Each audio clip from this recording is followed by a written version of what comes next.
పరసుఖం ఎంతటికన్నా ప్రాణం మీనికే, ఇంటి సుఖమే పేకంటుతుంది. నేను చెప్పేటివన్నీ ఇంటి సుఖం లాంటివి, మీరు పాటించేటివన్నీ పరసుఖం. దీంట్లో ఏముంటుందో మీరు అర్థం చేసుకోండి. పోకోకో ముఖం కడుకుంటే తూడిపోతుంది, మళ్ళీ పెట్టుకోర్రి. చెమటొచ్చిపోతుంది, మళ్ళీ పెట్టుకోర్రి. ఏమైంది అంటే మలమల పోస్వామి నీ ఒకటి అక్కడ ఒక బొట్టు పెట్టుకునే ఇష్టం లేదంటే మలమల ఎవడు పెట్టుకుంటాడు. చూడండి, తాత్కాలికమైన పాటింపులకు మనం బానిసలం కాకపోతే, చిన్న చిన్న పాటింపులకు మనం బానిసలు కాకపోతే పెద్ద పెద్ద వాటికి బానిసలు కావాల్సి వస్తుంది. అర్థమవుతుందా? చూడండి, ఈ స్టిక్కర్స్ పెట్టడం వల్ల మీకు వచ్చే నష్టం ఏంటో చెప్తాను.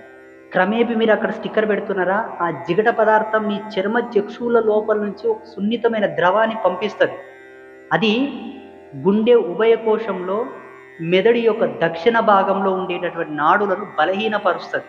తద్వారా చీటికి మాటికి చికాకు, ఏమన్నా తట్టుకి ఇన్స్టెంట్ జరిగిన ఎమోషన్, అలాగే మహిళకు వచ్చేటటువంటి చిన్న చిన్న ఋతు సంబంధమైనటువంటి దోషాలు వస్తాయి.